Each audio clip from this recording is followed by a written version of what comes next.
Hey everyone, it's Jessica Miller Merrill coming from with Workology and Ace the HR exam. And I like to meet with HR leaders who have recently passed their SHRM certification exam to hear directly from them what their experience is. And I'm really honored to be talking with JRuss or Jessica today.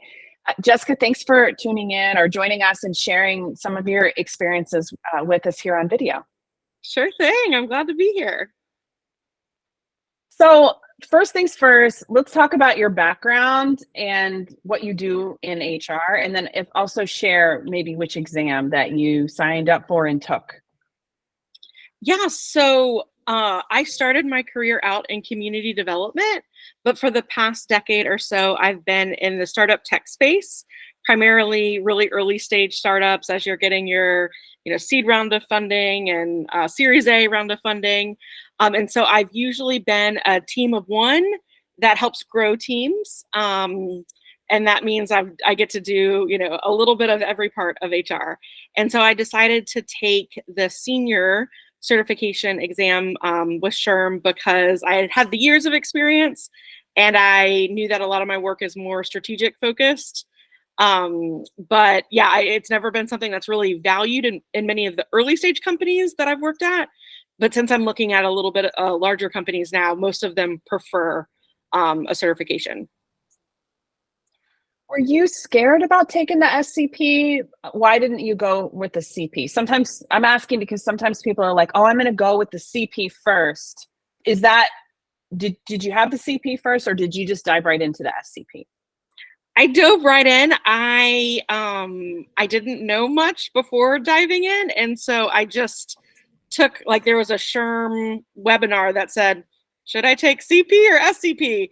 And it seemed like, hey, based off of years of experience and based off of the function of the types of things that I do daily, that the SCP made the most sense. So I don't know that I thought about it as intentionally as other people might, but it was like, oh yeah, that looks like the box that is aligned with where I'm at career wise. I feel like you kind of have a little bit more of a propensity, not in a bad way, but like you're working for small startups, so risk is something that you're used to. So just heading on over to the senior certified professional seems more like an alignment. Like, I mean, what's the worst that can happen? Yeah, if you don't pass, try again. Yeah. So talk to us about what worked for you best in terms of like your study schedule, like materials. What were you using? So this may be too much information, but I'll just be honest with you, and you can cut it out later if you want. But I tried to start studying in August, and then I learned throughout trying to study that I have ADHD. So that was really interesting because I'm like, my brain is not working the way that I think that it should, how it used to work in college, like what's going on? And so after getting a diagnosis and getting on some medication and getting my brain to actually focus, I could study a little bit more in a way that I felt like I should. But the most helpful things for me with studying were, number one, having a study buddy. I had a friend who I just met her on LinkedIn. She was a part of a group, study virtual group that I found on LinkedIn. And she and I probably 2 or 3 times a week for about 2 or 3 months would meet and just go through practice questions together. She has a very different work experience than I do. Most of her work was really specialized in learning and leadership development. And I've kind of been a generalist in many different organizations. And so us being presented a lot of times with the situational judgment questions and then kind of going back and forth based off of our experience and then what we think SHRM would want in an answer helped us a lot. I love that. You have somebody who's very different experience wise to kind of, in a way, like teach you, and then you can do the same with that other person. Yep. Yeah. We both benefited a lot from just kind of thinking through answers together, which was really, really helpful. A lot of those questions were ones that you have through the ACE HR exam. It's the other thing I'll say is that I also have ADHD, and it took me in my adult years to really understand what was going on. And so also the way I was studying in college is not the same way that I'm reviewing materials now. And I also think like we have a lot more demands on our time than we ever did before. So you can't just be like, hey, I'm just going to keep reading this stuff and rewriting the notes 15 times and I'm just going to remember it for the exam. Our brains just don't work the same way. I totally agree. And I also think that, and you mentioned this, I wish I would have signed up for your class much earlier, but you mentioned like trying a lot of different things. I had taken the SHRM preparation courses and just could not get my brain to focus on the poor guy. Awesome man. I just was like, I can't focus on anything you're saying. This is too boring for me. And so being able to have a format like yours where it's like some audio, some visual, some practice, I was way more engaged that way than just like watching someone on a screen basically read notes from a book. That did not work for me at all, unfortunately. And I have taught the SHRM Cert Prep courses. So not recently, because that's why I started my own program, but yeah, PowerPoint. And then I would have a binder full of like instructor notes, but it's just a PowerPoint presentation. And I don't learn best that way. I definitely can't keep my attention for that time for 3 hours or 1 hour or whatever it is. So it makes all the sense to me. And also I get bored. I don't know about you, but it's nice to have some different ways of learning in different formats. Yeah. And for me, I've had almost a decade of experience doing this kind of work. So a lot of the content wasn't new, but the thinking through it through a SHRM lens was new to me. Because I'm like, oh, that's totally an unrealistic situation, or that would never happen because X, Y, and Z would happen first. You know, I'm trying to rationalize things based off my own experience.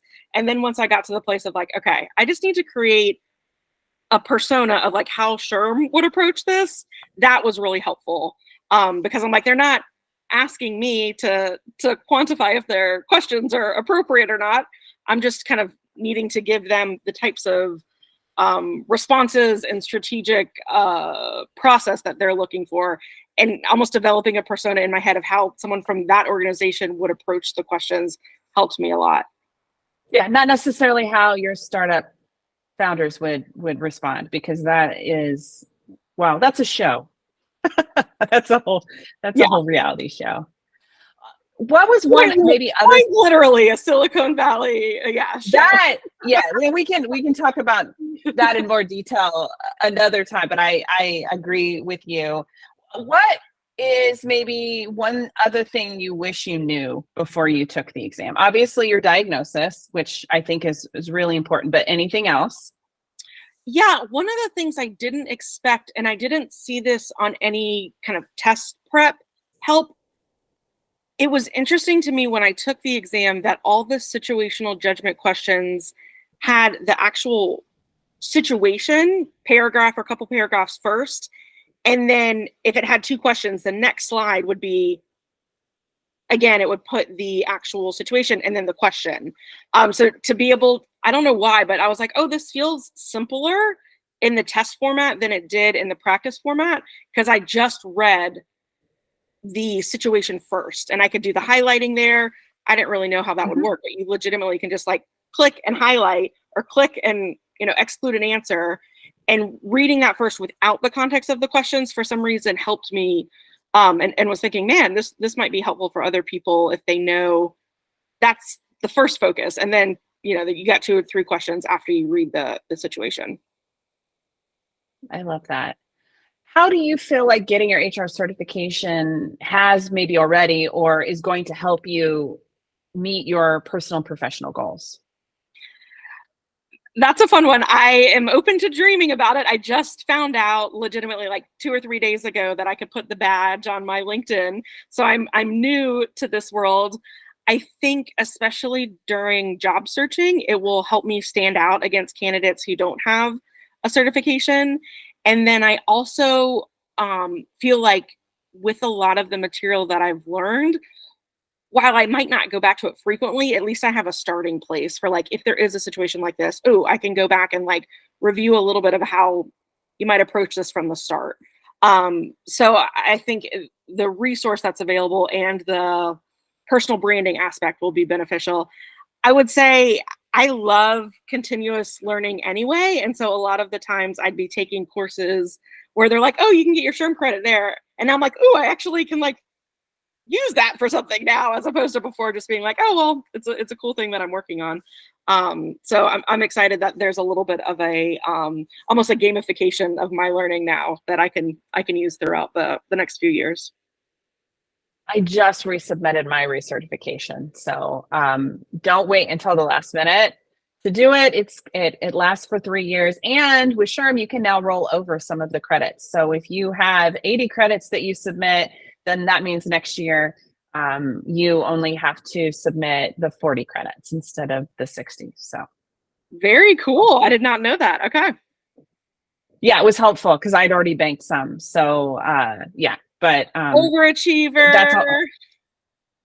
I think it's because of my book and speaking. So it's for sure. I get all the credits for those things. So yeah. Unfortunately, a lot of the classes that I take, like I'm working on my yoga certification and then some different things, they're not eligible for SHRM recertification credits. So, oh well, next time. Now you've got a couple buckets you need to think about. Yeah. Well, thank you so much for chatting with us. I know that this is going to help a lot of HR leaders who are, where you were 3 months ago, 2 weeks ago in the same space. So I really appreciate it. Yeah. Can I say one more thing that I think is helpful? Absolutely. I love that you have a meditation in your program that you put up there. I think the mindset aspect is obviously studying the content and learning the approach of the exam is important, but like the mindset that you have going into studying and going into the exam, I think is one of the most important things. So like I was pretty nervous. I'd never taken any kind of certification before. Most of my learning has been like on the ground in the field, doing the day-to-days of a startup, and going into this being like, regardless of the outcome, this is helping my career, and really thinking about my mindset and thinking abundantly about how this is helping, even if it was stressful. That played a big role in allowing me to be calm in the middle of answering questions on the day of.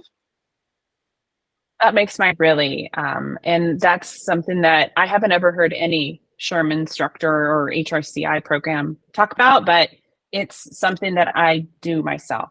And so I'm glad it's helping. Yeah, the number of people in different groups on Facebook and LinkedIn that just clearly seem so anxious and stressed and overwhelmed, whether it's before the exam or after if they don't pass, I think that folks should take note of that and realize like, hey, this is a big aspect of what's going on. I love it. Well, thank you again. I really appreciate it. Yeah, thank you.